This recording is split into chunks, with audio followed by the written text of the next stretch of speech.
Hello class. तो आपकी जो प्रीवियस क्लास थी उसमें हमने पॉलीइंस क्लास में एम्फोटेरिसिन बी एंड स्टैटिन हमने इनका मैकेनिज़्म देखा था। उसके बाद हमने एजोल्स के बारे में बात किया था। इस क्लास में जो हम बात करने वाले हैं वो है एकाइनोकेंडेंस जिनको हम सेल वॉल सिंथेसिस इनहिबिटर्स के नाम से भी जानते हैं। एकाइनोकेंडेंस एंटी फंगल ड्रग्स का एक इम्पॉर्टेंट ग्रुप है जो फंगल सेल वॉल सिंथेसिस को इनहिबिट करता है। तो इन ग्रुप्स के कुछ ड्रग्स जैसे कि कैस्पोफंगिन, माइकाफंगिन या एनिडोलाफंगिन, ये कैसे काम करेंगे फ़िलहाल हम इसके बारे में समझेंगे। ड्रग्स के एक्शन को समझने से पहले हम एक बेसिक पैथोफिजियोलॉजी समझ ले रहे हैं, एक basic concept fungal cell wall का। सबसे पहले ये समझते हैं कि फंगल सेल वॉल किस से बनी होती है। कल भी मैंने आपको बताया था इसके प्रीवियस क्लास में कि फंगल सेल वॉल बीटा 1 3 ग्लूकैन से, काइटिन से या मैनोप्रोटीन से, ठीक है, इनसे मिलके बनी होती है। तो ठीक है, इनके साथ मैं चीज़ें आपको समझाता हुआ चल रहा हूँ इस structure wise.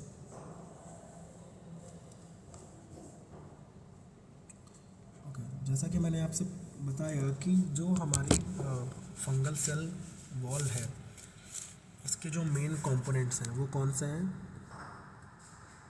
Beta 1 3 ग्लूकैन, beta 1 6 ग्लूकैन, chitin and मैनोप्रोटीन, है ना।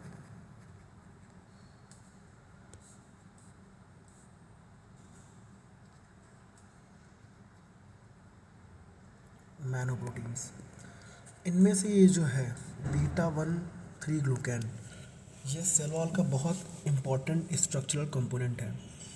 यही क्या करता है, यही फंगल सेल वॉल को क्या करता है, शेप देता है। ठीक है, शेप के साथ साथ उसको स्ट्रेंथ, ठीक है, इसके साथ साथ उसको osmotic pressure,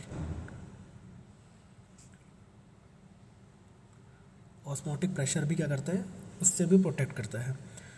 normal process of cell wall formation जो है फंगल सेल में बीटा 1 3 ग्लूकैन जो है बनाने के लिए एंजाइम काम करते हैं। ठीक है, तो सबसे पहले हम इसी के सिंथेसिस समझेंगे बीटा 1 3 ग्लूकैन।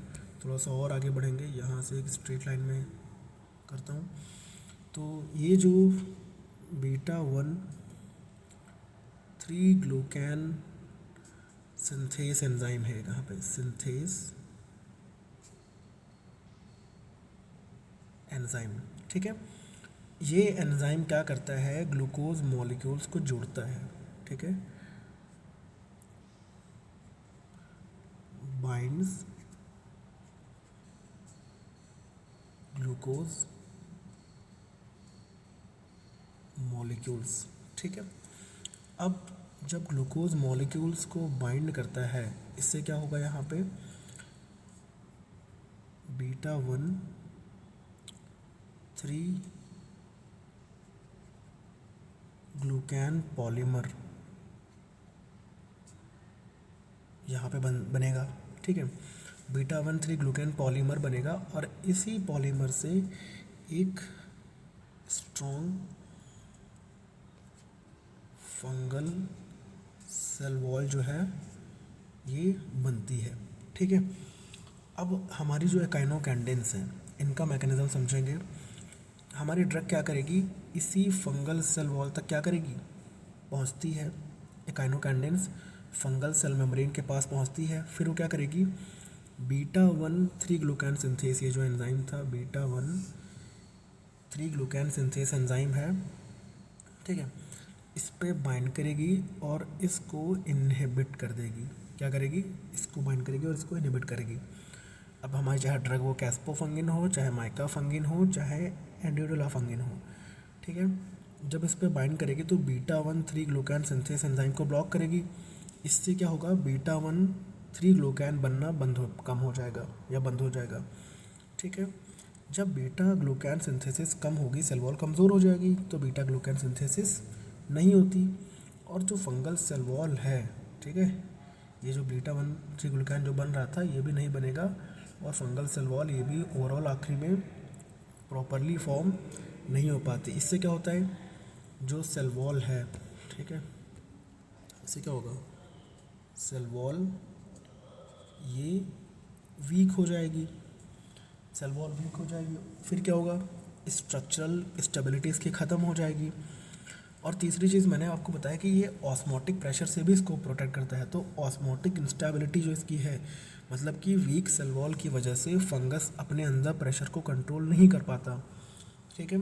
तो वाटर की एंट्री बढ़ सकती है, सेल वॉल जो है स्वेल होना शुरू हो जाएगी और रप्चर हो सकती है। तो एट द एंड पे फंगल सेल डेथ हो जाती है। तो फंगल सेल डैमेज होगी, growth inhibition and cell death, ये चीज़ें यहाँ पे लीड होंगी। तो कुछ इस तरीके से, ठीक है।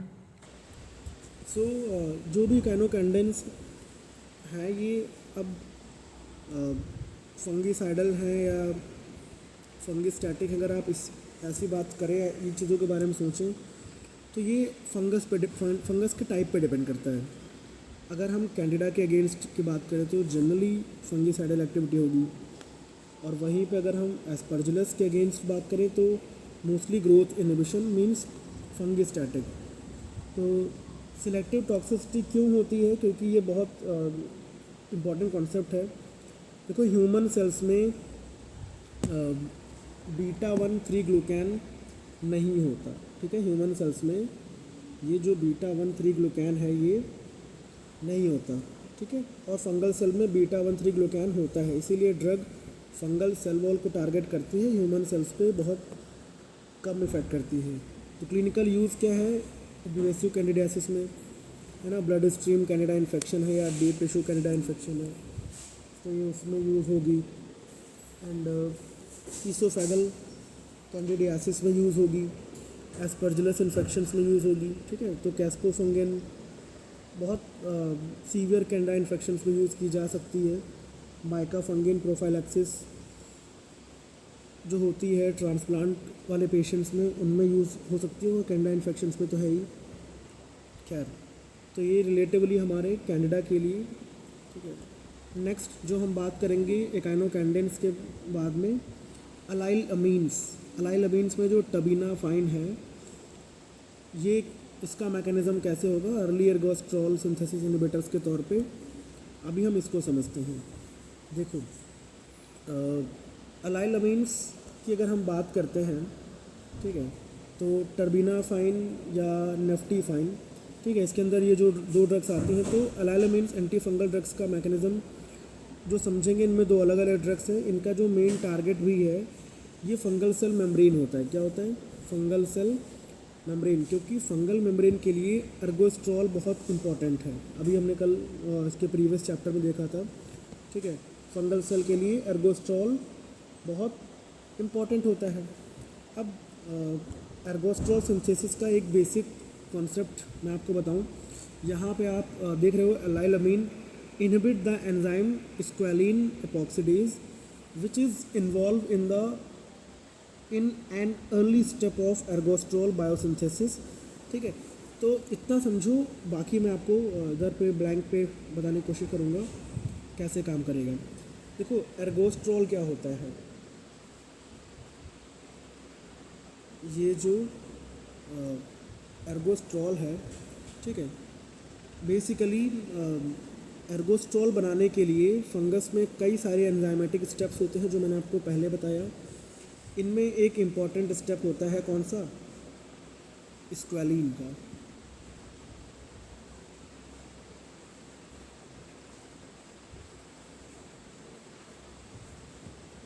इनमें जो इम्पोर्टेंट स्टेप है ये कौन सा है,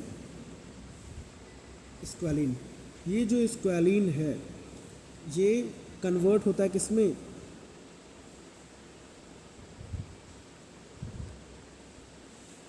स्क्वालिन एपॉक्साइड में, ठीक है। तो ये कन्वर्जन एक एंजाइम के थ्रू होता है, जिस एंजाइम का नाम क्या है, इस एंजाइम का नाम है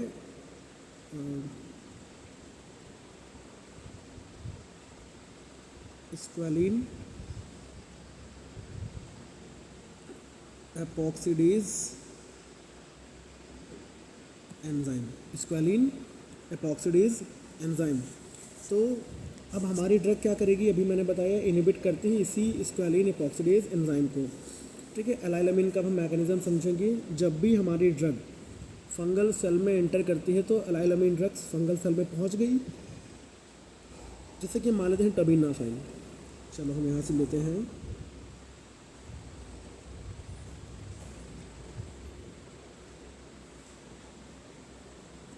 टर्बिनाफाइन। टर्बिनाफाइन क्या करेगी, ये स्क्वालिन एपॉक्सीडेज एंजाइम को ब्लॉक करेगी। स्क्वालिन एपॉक्सीडेज एंजाइम को ये क्या करेगी, ये ब्लॉक कर देगी। अब इससे क्या होगा, जो स्क्वालिन का जो कन्वर्जन था है ना स्क्वालिन एपॉक्साइड में, तो ये जो स्क्वालिन है, ठीक है, ये आगे इसका जो कन्वर्जन है ये भी रुक जाएगा, स्क्वालिन एपॉक्सीडेज नहीं बन पाएगा। अब इससे क्या होगा, स्क्वालिन नहीं बनेगा तो आगे और क्या होगा, एर्गोस्ट्रॉल नहीं बनेगा। और जब एर्गोस्ट्रॉल नहीं बनेगा, है ना, जब स्क्वालिन एपॉक्सीडेज इनहिबिट होता है तो एर्गोस्ट्रॉल बनना कम हो जाता है। तो इससे क्या होगा, हमारे पास ऐसा तो नहीं कि एर्गोस्ट्रॉल नहीं बनेगा तो हमारे पास सारा सामान चला जाएगा। हमारे पास स्क्वालिन आगे जब कन्वर्ट नहीं होता है तो फंगल सेल के अंदर क्या होता है, यही जो स्क्वालिन है, ठीक है, ये फंगल सेल में जमा होता है। जमा होने का मतलब है कि यहाँ पे वो उसमें डिपॉजिट होना शुरू हो जाएगा। अब इस डिपोजिशन से क्या होता है, ये फंगल सेल के लिए नुकसानदायक है। अगर फंगल सेल में बिना कन्वर्ट हुए स्क्वालिन रुक जाएगा तो उसके लिए फंगल सेल के लिए नुकसानदायक है, टॉक्सिक है। ठीक है, तो अब आगे क्या होगा, दो इफ़ेक्ट होते हैं। पहली चीज़ तो एर्गोस्ट्रॉल कमी हो गई, मेम्ब्रेन प्रॉपरली फॉर्म नहीं होती। दूसरी चीज़ स्क्वालिन का एक्यूमुलेशन या डिपोजिशन, अब इससे सेल की टॉक्सिसिटी बढ़ती है। तो यहाँ पे दोनों काम होंगे, फंगल सेल की ग्रोथ भी इनहिबिट होगी और दूसरा उसकी डेथ भी होगी। तो फंगल सेल मेम्ब्रेन डैमेज होगी, ग्रोथ रुक जाएगी और फंगस डिस्ट्रॉय हो सकता है। ठीक है, तो टर्बिनाफाइन का स्पेशल फीचर कि टर्बिनाफाइन की सबसे बड़ी खासियत है कि ये एक लिपोफिलिक ड्रग है। ठीक है, ये क्या है, एक लिपोफिलिक ड्रग है, तो इसीलिए स्किन, हेयर और नेल्स के लिए सबसे अच्छी कॉन्सेंट्रेशन बनाती है। तो टर्बिनाफाइन जो है मेनली डर्मेटोफाइट इन्फेक्शंस में यूज़ होती है, जैसे कि टीनिया कॉर्पोरिस, टीनिया पेडिस, है ना, टीनिया कोर्कोसिस। तो ये लिखा है disruption of membrane integrity, fungal cell death. These drugs are primarily effective against dermatophytes. ठीक है, उसके अलावा ये ऑनिकोमाइकोसिस, नेल फंगल इन्फेक्शन में, तो ये नेल फंगल इन्फेक्शन की इंपॉर्टेंट ड्रग्स में से एक है।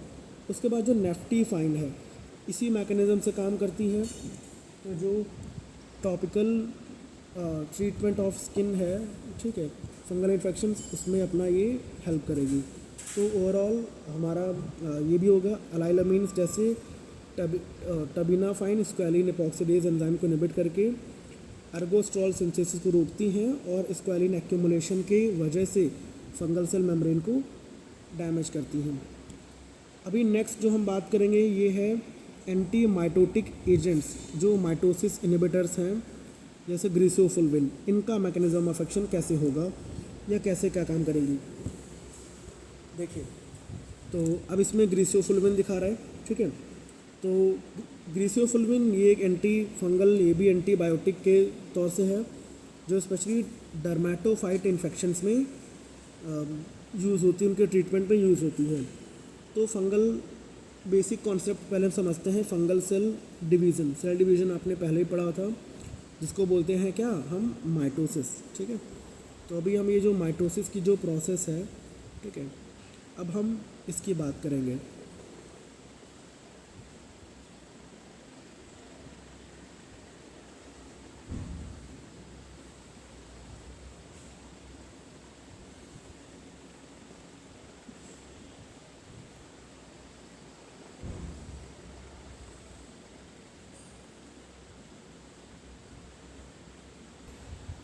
सेल डिवीज़न के बारे में आपने इससे पहले जो भी पढ़ा, सेल डिवीज़न में आपने क्या पढ़ा, सेल डिवीज़न को बोलते हैं माइटोसिस।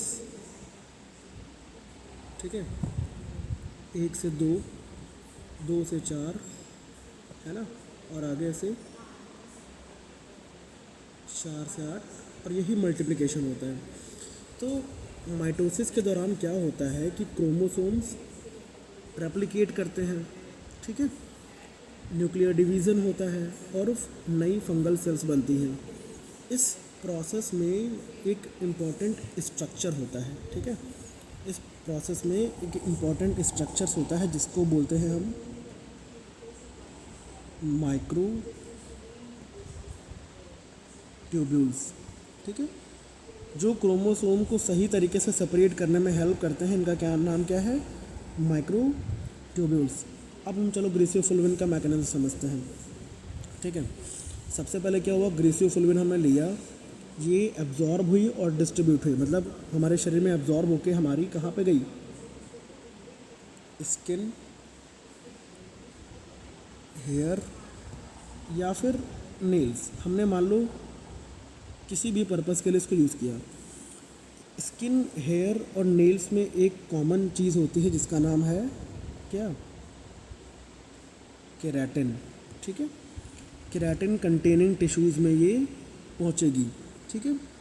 अब क्या करेगी ग्रेसियोफुल्विन यहाँ पहुँच के क्या करती है, फंगल सेल के माइक्रोट्यूब्यूल से बाइंड करेगी। अभी मैंने आपसे कहा ये जो माइक्रोट्यूब्यूल्स है ये क्रोमोसोम को सही तरीके से सेपरेट करने में हेल्प करते हैं, ठीक है। तो यहाँ पे क्या होगा, केराटिन में जाएगी और ये क्या करेगी, इन्हीं माइक्रोट्यूब्यूल से बाइंड विद माइक्रोट्यूब्यूल्स, ठीक है, माइक्रोट्यूब्यूल से बाइंड करेगी, ठीक है। इसके बाद क्या होगा, स्टेप 3 में स्पिंडल फॉर्मेशन जो है ये डिस्टर्ब करेगा। स्पिंडल आपको पता है, ठीक है, जो एक से डबल, स्पिंडल का मतलब ये है, यहाँ पे जो देखो ये वाला पोर्शन, ठीक है, जो 1 से 2 हो रहे हैं, 2 से 4 हो रहे हैं, इसी को बोलते हैं स्पिंडल, ठीक है। तो देखो नॉर्मली माइटोसिस में क्या होता है कि स्पिंडल फाइबर्स बनते हैं जो क्रोमोसोम्स को अलग अलग पोल्स पे लेके जाते हैं, ठीक है, क्रोमोसोम को एक इधर पोल्स पे, एक इधर पोल्स पे, इस तरीके से लेके जाते हैं, चलो, ठीक है। तो ग्रेसियोफुल्विन क्या करेगी, इसी माइक्रोट्यूब्यूल फंक्शन को डिस्टर्ब करेगी, ठीक है, disturb the fungal function of microtubule formation, ठीक है, फंक्शन ऑफ माइक्रोट्यूब्यूल। चलो इसको मैं यहाँ पर लिख दे रहा हूँ कि ये क्या करे, इसको डिस्टर्ब करेगा, ठीक है। अब स्पिंडल फॉर्मेशन क्या होता है, सही तरीके से नहीं हो पाएगा। यहाँ पे जो 1 से 2 हो रहा था और ये 2 से 4 वाली चीज़ें हो रही थी, अब ये सही तरीके से नहीं हो पाएगा। तो एट द एंड क्या होगी, यहाँ पे सेल डिवीज़न रुक जाएगी, ठीक है। जब स्पिंडल फॉर्मेशन डिस्टर्ब हो जाएगा तो क्रोमोसोम सेपरेट नहीं हो पाएगा, और जब क्रोमोसोम सेपरेट नहीं हो पाएगा तो क्या होगा, फंगल सेल की जो माइटोसिस है वो इनकम्प्लीट रह जाएगी, नहीं होगी, एंड फंगल ग्रोथ इनहिबिशन यहाँ पे एट द एंड हमें देखने को मिलेगा। फंगल ग्रोथ इनहिबिशन यहाँ पे हो जाएगी, नई फंगल सेल्स बनना बंद हो जाएंगी और फंगल की जो कॉलोनी की ग्रोथ है ये भी रुक जाएगी। तो इससे हमें समझ में ये आया कि ये फंगिस्टैटिक तो नहीं है, सॉरी फंगिसाइडल तो नहीं है, ये ड्रग कैसी हमारी फंगिस्टैटिक है, ठीक है। मतलब ये फंगस को डायरेक्टली डिस्ट्रॉय करने के बजाय उनकी ग्रोथ और मल्टीप्लिकेशन को रोकती है। तो ग्रेसियोफुल्विन की स्पेशल प्रॉपर्टी क्या है कि ये केराटिन बाइंडिंग ड्रग है, ये नए बनने वाले केराटिन में जमा हो जाती है, इसीलिए ये इफ़ेक्टिव है हमारी स्किन के लिए, हमारे हेयर्स और हमारे नेल्स के लिए, ठीक है। तो डर्मेटोफाइटिक इन्फेक्शंस में यूज़ होती है, एग्जांपल टीनिया कैपाइटिस जो स्कैल्प फंगल है, सर वाला, ठीक है, tinea corporis body skin infection, tinea pedis athlete's foot, tinea cruris जो ग्रोइन या हमारी जांघों में इन्फेक्शन होता है, ठीक है। तो ये वहाँ पे काम करेगी। तो ये हमारा मैकेनिज्म यहीं पे कंप्लीट हुआ, इसी को बोलते हैं एंटी माइटोटिक एजेंट्स या माइटोसिस इनहिबिटर, ठीक है।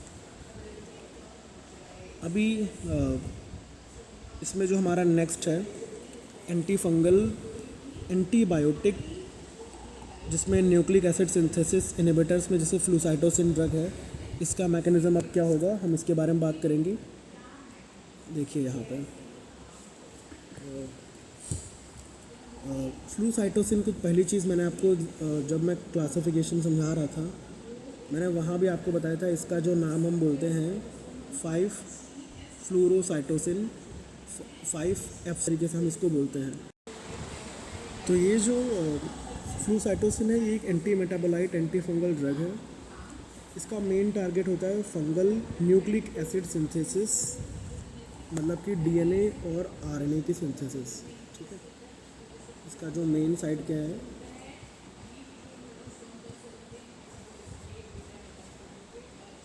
फंगल डीएनए और आरएनए की जो सिंथेसिस है। ठीक है, इसके लिए तो बेसिक कॉन्सेप्ट क्या है कि देखो, फंगल सेल्स को ग्रो और मल्टीप्लाई करने के लिए क्या करना होता है, डीएनए रेप्लिकेशन। मल्टीप्लाई होने के लिए डीएनए रेप्लिकेशन, रेप्लिकेशन आप लोगों ने पढ़ा होगा 11th-12th में, ये जो इस तरीके से उनका लिपटना, एजीसीटी वाला। ठीक है, आरएनए की सिंथेसिस। ठीक है, और तीसरी चीज़ प्रोटीन सिंथेसिस की ज़रूरत पड़ती है। तो फ्लूसाइटोसिन क्या करेगी, इन सारी प्रोसेसेस को डिस्टर्ब करके फंगल सेल की जो ग्रोथ है इसको रोकने का काम करती है। सबसे पहले हमारी फ्लूसाइटोसिन ड्रग क्या करेगी, ठीक है, ये क्या करेगी, एंट्री करेगी फंगल सेल में। ठीक है, सबसे पहले चलो हमारी ड्रग आ गई यहाँ पे। ठीक है, ये क्या करेगी, एंट्री करेगी।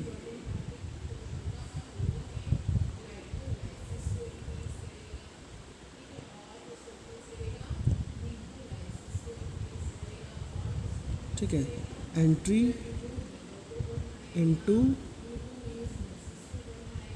Fungal cell. ठीक है, फ्लूसाइटोसिन सेल के अंदर एंट्री करती है। इसके लिए फंगल सेल में एक ट्रांसपोर्ट सिस्टम होता है जिसका नाम है साइटोसिन परमीएस एंजाइम। क्या नाम है, यहाँ पे चलो नाम लिखे दे रहा हूँ मैं, इसका नाम है साइटोसिन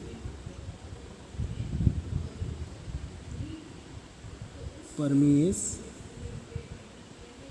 एंजाइम, जो क्या करता है, जो फ्लूसाइटोसिन को सेल के अंदर लेके जाता है। ठीक है, इम्पॉर्टेंट पॉइंट ये है कि ह्यूमन सेल्स में ये एंजाइम नहीं पाया जाता, इसीलिए सिलेक्टिव टॉक्सिसिटी यहाँ पे होती है कि वो हमारी जो ड्रग है वो ह्यूमन सेल्स को ना परेशान करके सिर्फ फंगल सेल के लिए नुकसानदायक है। ठीक है, अब ये जो कन्वर्जन होता है इसका एक्टिव फॉर्म में, ठीक है, अब यहाँ पे आएगा। अब हमारी ड्रग क्या होती है, फंगल सेल के अंदर फ्लूसाइटोसिन जो हमारी ही कन्वर्ट होगी। ठीक है, एक्टिव फॉर्म में। देखो अब हमारी चलो यहाँ पे लिखते हैं, हमारी जो ये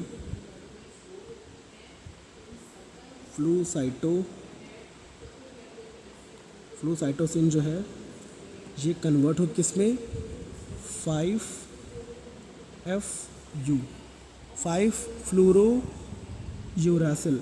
ठीक है, क्या इसका फुल फॉर्म है, 5 फ्लूरो यूरासिल में कन्वर्ट होगी। ये कन्वर्जन एंजाइम के थ्रू होता है। ठीक है, और इस कन्वर्जन में कौन सा एंजाइम हेल्प करता है, साइटोसिन डियामिनेज।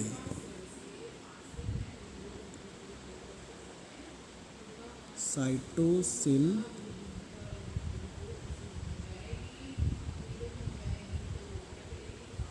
डियामिनेज। ठीक है, ये एंजाइम फंगाई में प्रेजेंट होता है।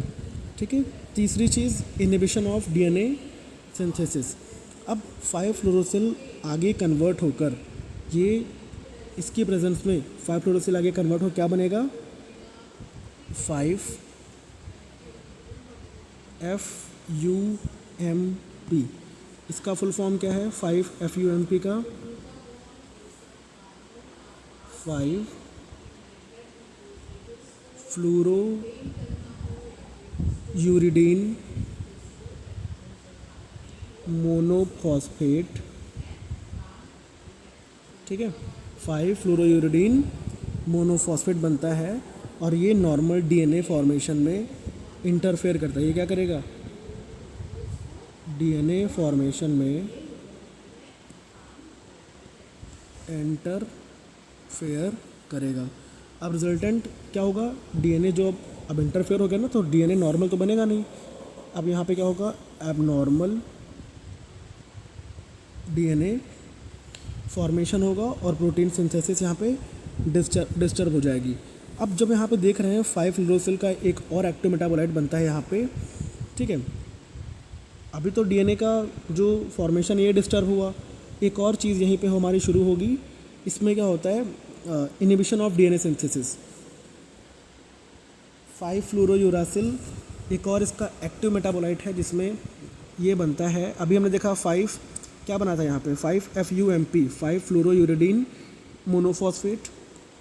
यहाँ पे क्या बनेगा, 5-फ्लोरोडीऑक्सीयूरिडीन, ठीक है, 5-फ्लोरोडीऑक्सीयूरिडीन मोनोफॉस्फेट, ठीक है, 5-फ्लोरोयूरिडीन मोनोफॉस्फेट, 5-फ्लोरोडीऑक्सीयूरिडीन मोनोफॉस्फेट बनता है। ये एंजाइम को इनिबिट करेगा। कौन सा एंजाइम को इनिबिट करेगा, थायमिडाइलेट सिंथेस, ठीक है, थायमिडाइलेट सिंथेज, ठीक है, जिससे क्या होगा, थायमिडीन की फॉर्मेशन कम हो जाएगी और डीएनए की सिंथेसिस रुक जाएगी। तो फाइनली फ्लूसाइटोसिन की वजह से आरएनए की सिंथेसिस घटी, डीएनए की सिंथेसिस इनिबिशन हुआ और फंगल ग्रोथ और मल्टीप्लिकेशन दोनों रुक गए, ठीक है। तो ओवरऑल ये भी हमारी क्या है, फंगिस्टैटिक इफेक्ट दिखाती है, लेकिन कुछ ऑर्गेनिजम्स में फंगिसाइडल भी इफेक्ट हो सकते हैं। तो इसका यूज़ कहाँ पे, क्रिप्टोकोकल मेनिंजाइटिस सबसे इम्पॉर्टेंट। अक्सर एम्फोटेरिसिन बी को और फ्लूसाइटोसिन को एक साथ दिया जाता है कॉम्बिनेशन में। एंड कैंडिडा इन्फेक्शंस में भी इसके कुछ लिमिटेशंस है कि फ्लूसाइटोसिन अकेले यूज़ करोगे तो रेजिस्टेंस जल्दी डेवलप हो सकता है, इसीलिए इसको अक्सर हम कॉम्बिनेशन थेरेपी में यूज़ करते हैं, ठीक है। तो खैर अभी ये हमारा मैकेनिज्म यहाँ आता होगा। नेक्स्ट हमारे जो मिसलेनियस एजेंट्स हैं, ठीक है, इनको हम कल क्लास में देखेंगे और कल इसकी फार्माकोकाइनेटिक्स पे फोकस करेंगे। तब तक के लिए इस क्लास में यही रखते हैं। Thank you and welcome.